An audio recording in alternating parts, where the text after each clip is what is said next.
Right, it's 3:03 in the morning, 3 a.m. Market's a little quiet, so I thought I've been wanting to talk about Club Med Cherating for some time. This is only a desktop review. I apologize in advance, but I think I've got some useful things to say if you're thinking about going. So, we went to Club Med Cherating, and we've been to a lot of Club Meds in our time. We really like the Club Med concept. We find there's something for everyone. So historically, we've gone to the Dominican Republic Club Med, and from my mother all the way down to my youngest daughter, even when she was a baby, we went to Club Med because they have the kids club, they have like baby club, they have teenage group, all the way up to like granny yoga. And for me, they have tennis, water sports, sailing, and the Dominican Republic Club Med really is a place to. We haven't found a holiday destination to beat it. We've done skiing Club Med, so anyway, we have Club Med experience is my point. So we thought we'd head out from KL, and you head directly east. I'll show you all on the maps in a second, to the Cherating Club Med. So I think it's the only Club Med in Malaysia, and we were expecting that all-encompassing offering that we've had before, but we had a few little surprises that I think are worth mentioning if you're a previous Club Med user at other sites. All right, let's jump into some screen time. All right, so here's our map. So I'm in Nilai. So Nilai to Club Med is a 4-hour journey. And yes, we took all 4 hours.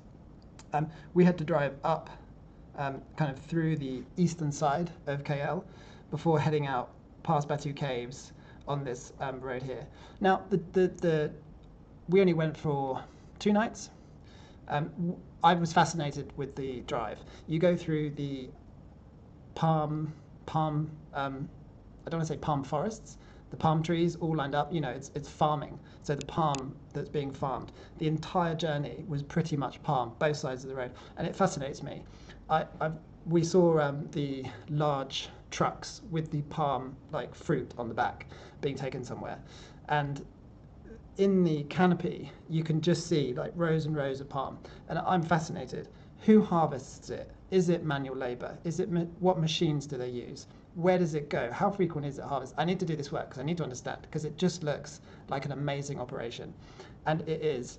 We'll scroll into the map in a sec. It's fascinating. So I found the drive really interesting, even all 4 hours of it. Traffic-wise, yeah, just through the KL bit was busy. Remember to have your touch and go card for the tolls, but then once you get out east, the roads really freed up, and it was really quite a pleasant and easy drive.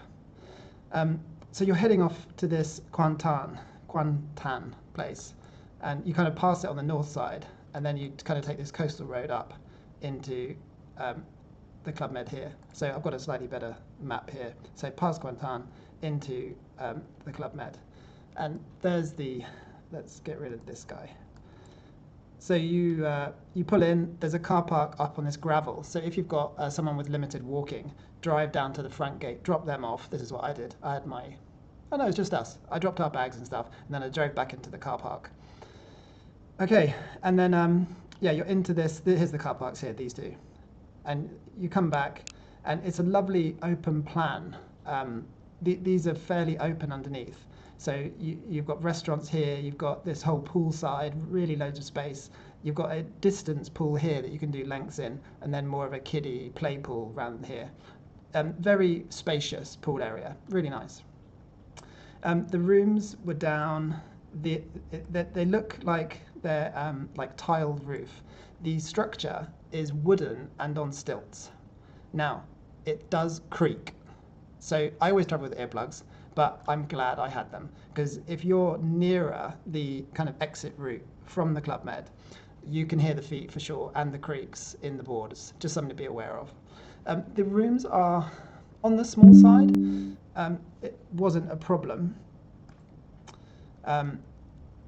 Yeah, not a problem, but they are on the small side. They obviously come with aircon. It was warm. Um, yeah, they're not. At least the ones we stayed in weren't mega spacious. Do not leave your shutters open. I think one of our kids left the door open. The monkeys came in, raided the entire apartment, and and got off with a bunch of fruit. It's nice enough grounds to kind of walk around and explore.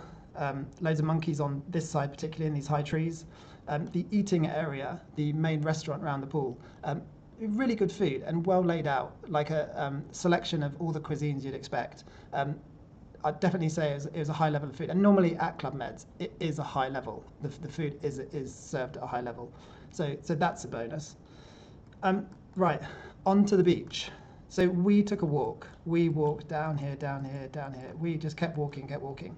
Now you'll see there's a turtle sanctuary. We didn't actually visit that, but on the beach there was turtle marks coming up, and then in the kind of bank area, there was you could see where they had dug down, laid their eggs, and then gone back out. So I found that really cool because I've never been to a turtle egg nesting site before, but this whole beach had turtles nesting effectively or laying their eggs and then doing one.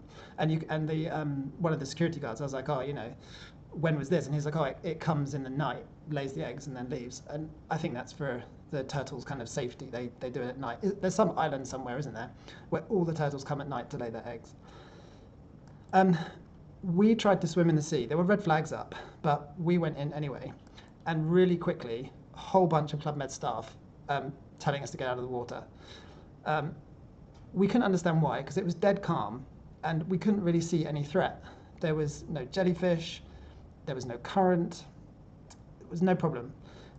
Only after we left did we find out that you can almost, well, you can't really see it, but apparently it gets steep really quickly. And the water, they've had cases where the kind of surface water sucks back down with just the tide, not the current, with the tide going out, and people have got into difficulties. We tried to Google drownings and stuff, but we didn't really get anywhere.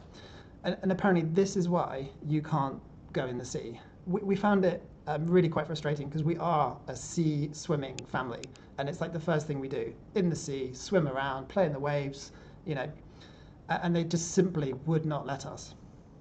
So that was one frustration, but I completely understand that they don't know our abilities and they need to set a policy, and you can't have one family swimming and denying someone else. So I completely get it, but just be aware that they're not going to let you in the sea. The pool, we then reverted back to the pool and had a great time. So no real problem, just a surprise. I think that was our problem. It was because it was a surprise that we had a little bit of disappointment. Okay, next thing. They talk about a beach you can go to, which is this one here. And what they do is, let's just check I got the right one. Oh yeah, it's this Punta Beach here. So they can take you by a little, it's a rickety little train thing up through the kind of jungle and then down the other side. And there's a little tiny, it's a pool, but you can't swim in it. And you can get there's some lounges and stuff, so you could spend the day on this beach. At this site there's rock climbing. Well, rock climbing, I say there's a small rocky wall that has some ropes on that you can clip onto, climb up the rock and then come down. Don't expect 60 feet of chalk crevices that you're going to clamber up. I took the route through the jungle by foot by myself. It was I did it in flip-flops. Some guy, as I approached it from the beach side, was like, you cannot go. I was like, I'll be fine. And I was in flip-flops. I marched my way through the jungle and down the other side to meet my family who had got the train thing. Obviously in the jungle, loads of mosquitoes. So do not stop to take a picture, because as soon as you stop, you get covered. So just keep walking if you do take the jungle route, or obviously put on your mosquito repellent. I did actually enjoy the jungle walk. It was pretty cool. You'll need some kind of confidence in hiking to make it, but like I said, I was in flip-flops, no problem.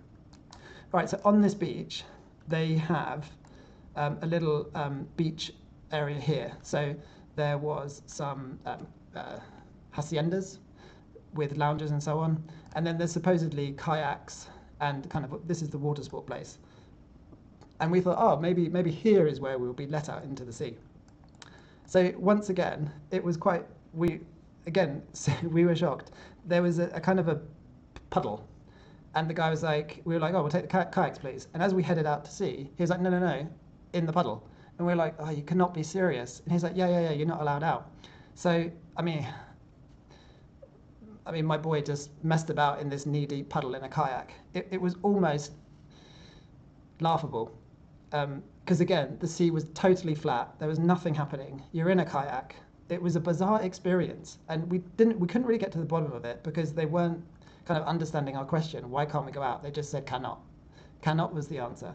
So the most entertainment we had was a family had some food in their lounges, and the monkeys came out of the jungle and like raided it, and they weren't all too pleased. But so don't come here like we did naively, it seems, thinking you can have a bunch of water sports here, that you can get out in the sea and have a good time. You're stuck on the beach, I'm afraid. This is a nice spot. You could spend a nice afternoon here, no problem. You got the rock climbing, you got this little Zen oasis. There's this restaurant. We didn't eat here. We just stayed at the main one. And you're super private. There is no one else here. This is Club Med Beach. This is Club Med Beach. And then back here, this area is all Club Med. You've got no one else. We did drive up the coast a bit and then in, just to kind of, I think we came in here and we just parked there and just had a look at this beach.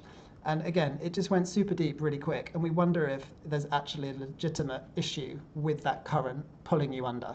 We maybe someone will know in the comments. When I spoke to people back here, they said people go to Randang or Redang, I think it's Redang, and they said there you can go in the sea, definitely. And they were aware that you generally don't go in the sea where we were. I'm just wondering. So here's Redang. It's a beach resort, and you can see straight away, because it's light blue, that it's much shallower, and you can see much more action in the sea. So that seems to be where they have more comfort.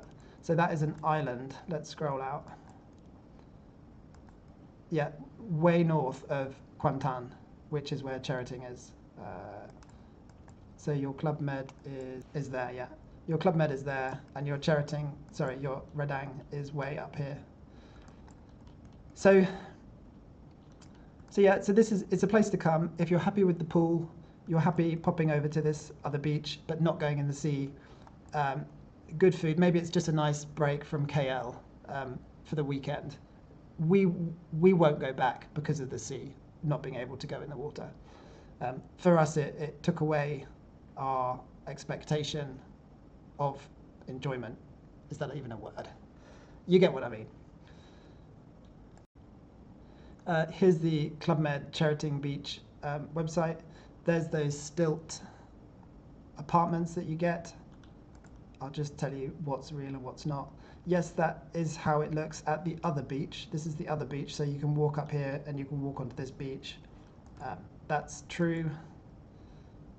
That, I think, is a nicer room. It must be their top end, because ours did not look like that.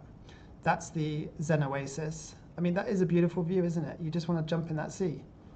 There's the lovely pool area. So you eat inside here with that pool area. This is at the main place. That's true. I think that's at the normal place. There's the beach. Oh yeah, there was the trapeze, but we did not see anyone using it. In the Dominican Club Med, there's like a queue from 4 o'clock onwards of trapeze users, much more limited. There's the rocks. You're not as high up as this photo suggests. There's the walkway, so that's the one I shot up to get to the second beach.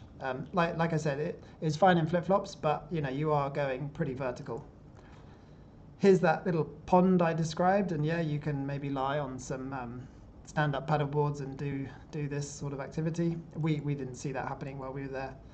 This is around that pool area that I spoke of, the main pool area. Loads of space, nice atmosphere. If you were there with a bunch of friends, it was good. The highlight, that's a good view. There's that beach. We walked up there. It's a really nice walk. Let's just check activities that they're... yeah, excursions, spa, climbing. We didn't see the tennis court. Sailing, there was no suggestion that you could go sailing, but maybe there was. Trapeze, yeah, we saw it, but limited. Archery, we did see that but didn't participate. Yeah, there's the hike, there's the kayak, stand-up paddleboard, yeah, but I don't think you're allowed anywhere. And yeah, that swimming pools, and right, so here we go, the entertainment. It was literally the highlight of our stay.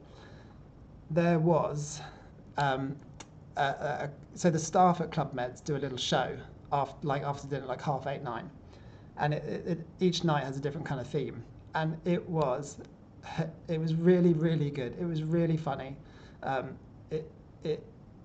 All these little funny jokes were really well done, and actually cool to watch. So in summary, I'd say if you're happy with the pool, good food, and you want to break from KL, see the beach, yeah, it's worth a night or two. That would be my suggestion. Anything more than that, I'm not so sure.